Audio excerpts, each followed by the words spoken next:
हमने कभी कौमी सलामती के तसव्वुर को संजीदगी से समझने की कोशिश ही नहीं की। डायलॉग का अमल हमेशा पायदार नताइज लेकर आता है।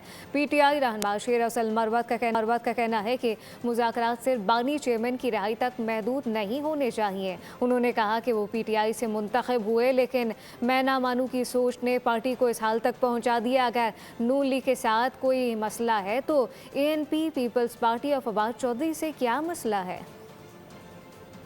करते आए 3-4 दफ़ा अपनी पीटीआई को, और ये मसला पीटीआई का नहीं है, इसको महदूद न करे 2.5 लाख को। ये खान की रिहाई का सिर्फ इशू नहीं है, पाकिस्तानियों के बुनियादी हकूक़ का मसला है।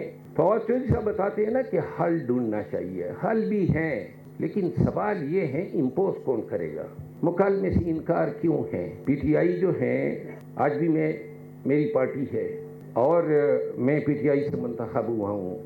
क्यों कर आप नवाज लीग के साथ नहीं बैठ सकते हैं? आप ANP के साथ क्यों नहीं बैठ सकते हैं? आप पीपल पार्टी के साथ क्यों नहीं बैठ सकते हैं?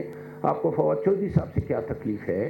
कोई एक वजह, दलील और मंतिक तो दें। ये इस तरह में न मानू वाली हालात ने जो है पार्टी को इस मकाम तक पहुंचाया हुआ है। सब्सक्राइब करें और बेल दबाएं ताकि कोई खबर रह न जाए।